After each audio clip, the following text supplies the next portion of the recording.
श्री परमात्मने नमः।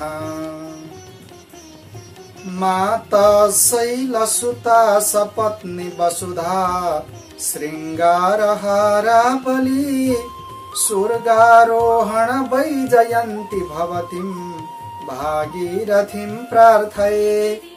त्वत्तीरे वसतस्त्वदम्बु पिबत स्तोद्वीचिषु प्रेङ्खत त्वन्नाम स्मरतस्त्वदर्पितदृश स्यान्मे शरीरव्यय। त्वन्नाम स्मरतस्त्वदर्पितदृश स्यान्मे शरीरव्यय। ओम श्री गंगा भगवत्यै नमः।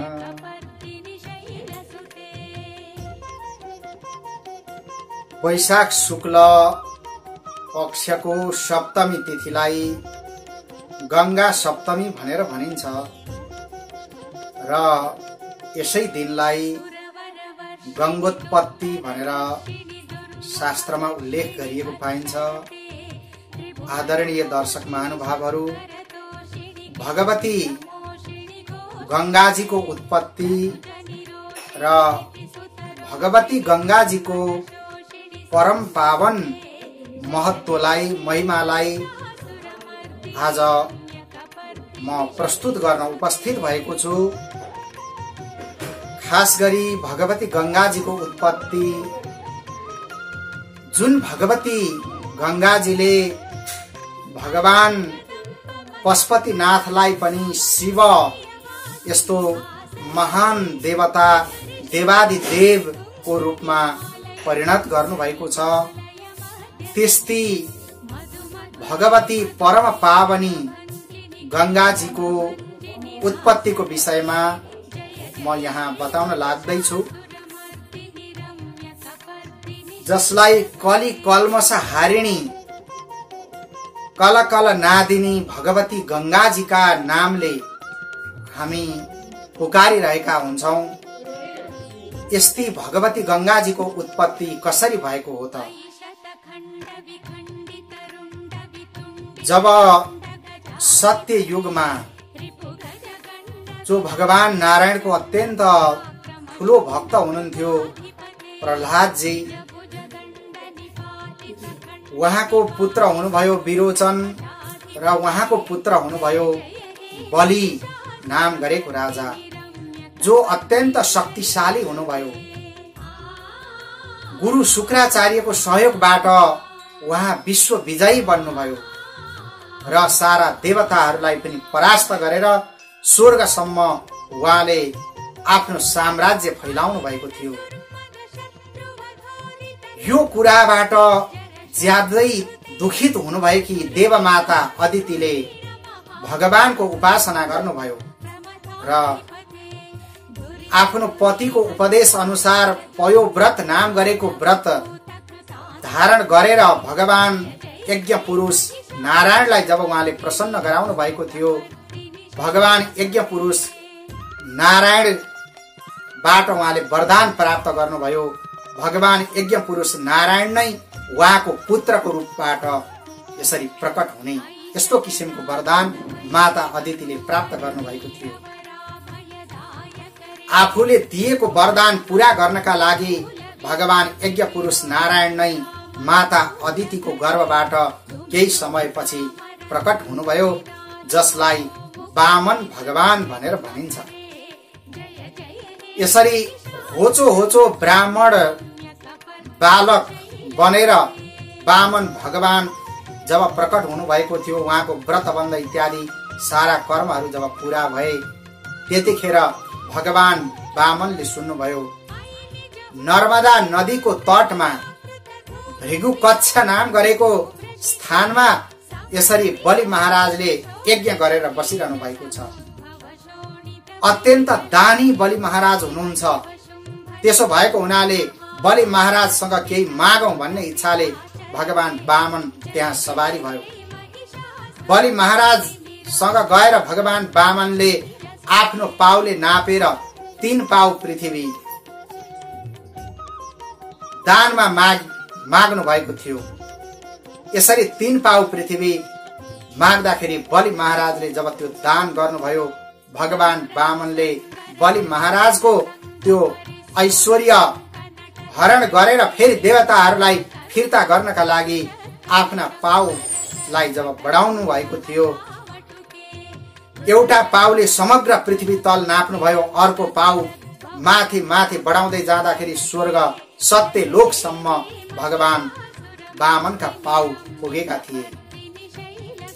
जब सत्य लोकमा भगवान ब्रह्माजीले वामन भगवानका ती पाउलाई देख्नुभयो, आफ्नो कमण्डलुको जलद्वारा भगवान वामनका चरण प्रक्षालन गर्नुभयो र चरण प्रक्षालन गरेर त्यो जललाई केही शिरतिर पनि उहाँले राख्नु भएको थियो र यसरी भगवान त्रिविक्रम वामन भगवानका पाउको चरण प्रक्षालन गरेर जुन जल प्रवाहित गर्नु भएको थियो, त्यसैबाट भगवती गंगाजीको उत्पत्ति भएको हो। यच्छौ चनि श्रित सरित प्रवरोधकेन तीर्थेन मूर्ध्न्यधिकृतेन शिव शिवो भूत।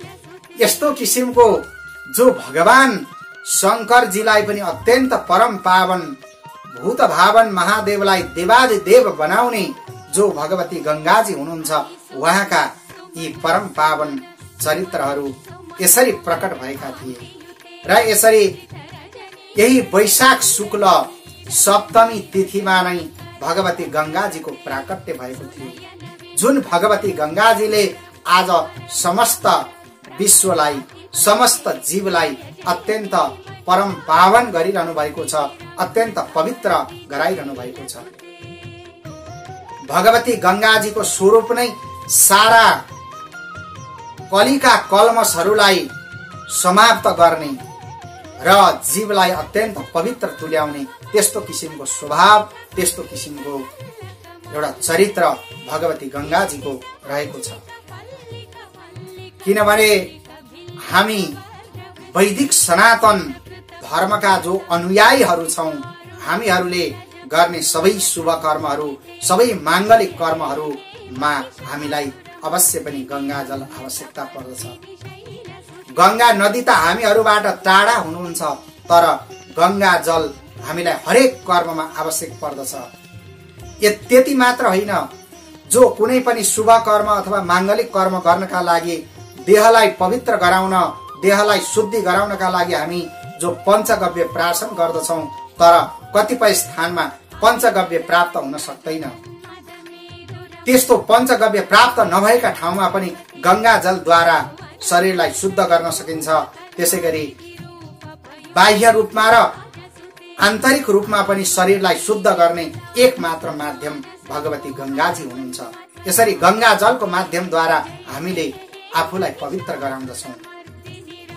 यो सारा शुभ कर्महरूमा जताततै हामीले देख्ने गरेका छौं। त्यसो भएको हुनाले गंगाजी परम पावनी हुनुहुन्छ। गंगाजीको महत्व वास्तवमा कहिल्यै पनि गाएर सकिँदैन। गंगा गंगीत यो ब्रुयात योजनानाम सतैरपि मुच्यते सर्व पापेभ्यो विष्णु लोकम स गच्छति। गंगा गंगा भनेर 100 योजन टाढादेखि पनि यदि कसैले बारम्बार गंगाजीको नामहरू ग्रहण गर्दछन् भने उनीहरूले यो शरीर छुटिसकेपछि परम पावन धाम विष्णु लोक उनीहरूले प्राप्त गर्दछन्, मोक्ष प्राप्त गर्दछन्, भगवत गति प्राप्त गर्दछन्। त्यसो भएको हुनाले गंगाजीको अत्यन्त परम पावन महत्व रहेको छ भन्ने कुरा देखिन्छ। श्रीमद् भागवत, देवी भागवत इत्यादिमा गंगाजीको परम पावन महत्व गाइएको छ। गरुड पुराणमा भगवती गंगाजीको परम पावन महत्व गाइएको छ। भगवान त्रिविक्रमका चरण प्रक्षालनबाट यसरी उत्पत्ति हुनुभएको हुनाले भगवती गंगाजीलाई विष्णुपदी भनेर पनि भनिन्छ। यस्तो किसिमको भगवती गंगाजीको महान महत्व रहेको छ। विष्णु पादाब्ज सम्भूते गंगे त्रिपथ गाविनी धर्म द्रवेति विख्याते पापम मे हर जाह्नवी। जो भगवान नारायणका चरण प्रक्षालनबाट प्रकट हुनुभएकी हे गंगाजी, हजुर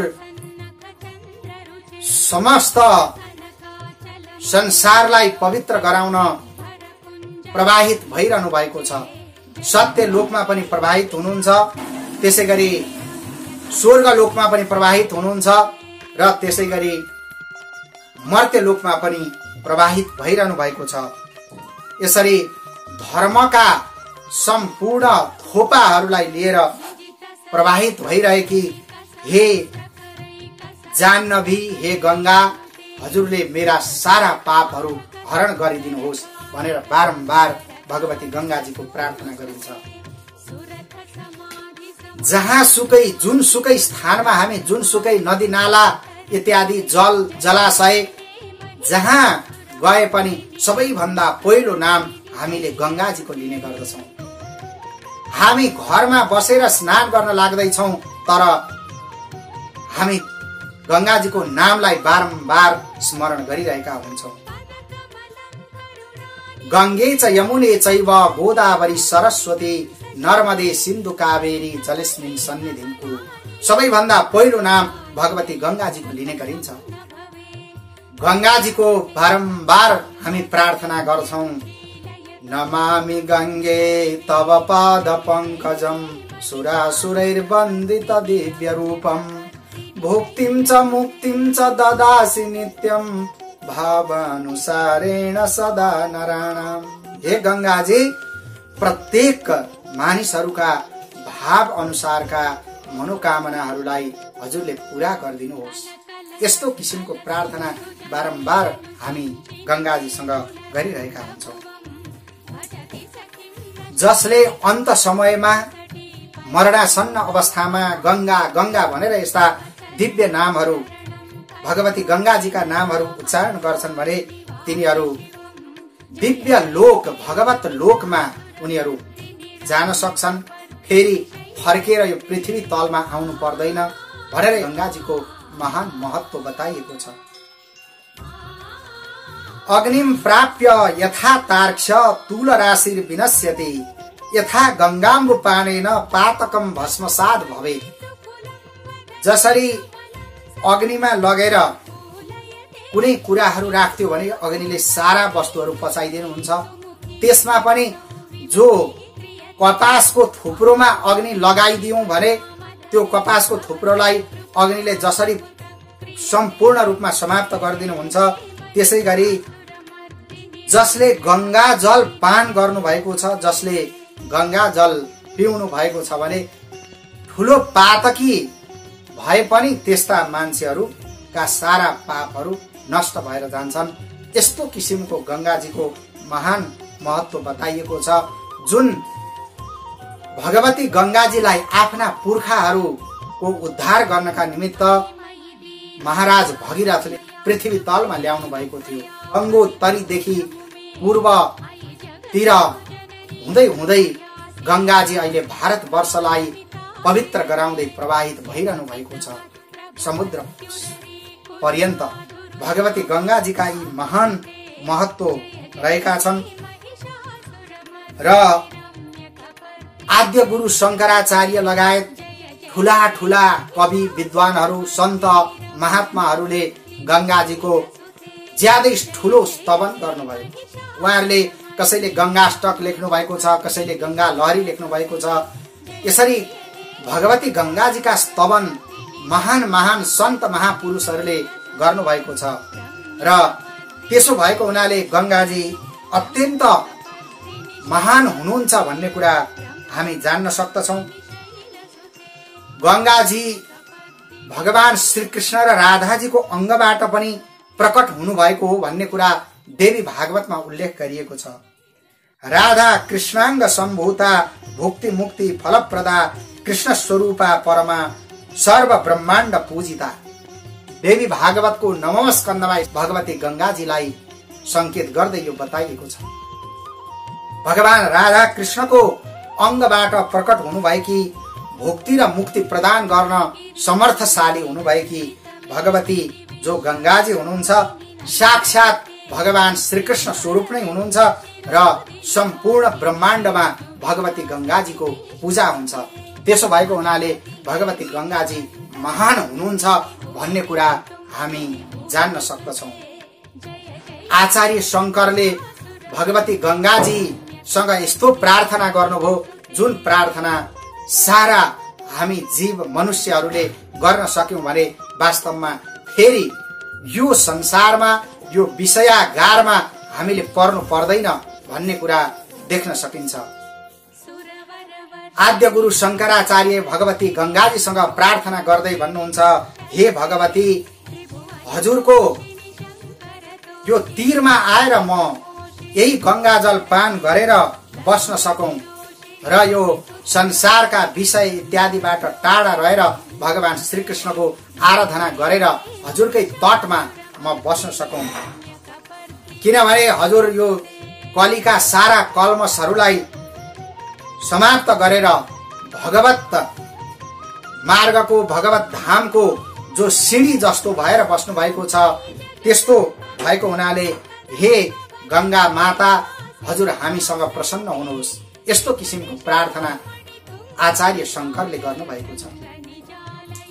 भगवती तव तीरे निरमात्रा सनोहम विषय विगत तृष्णा कृष्ण माराधयामि सकल कलुष भंगे स्वर्ग सुपान संगे तरल तर तरंगे देवी गंगे प्रसीद तरल तर तरंगे देवी गंगे प्रसीद।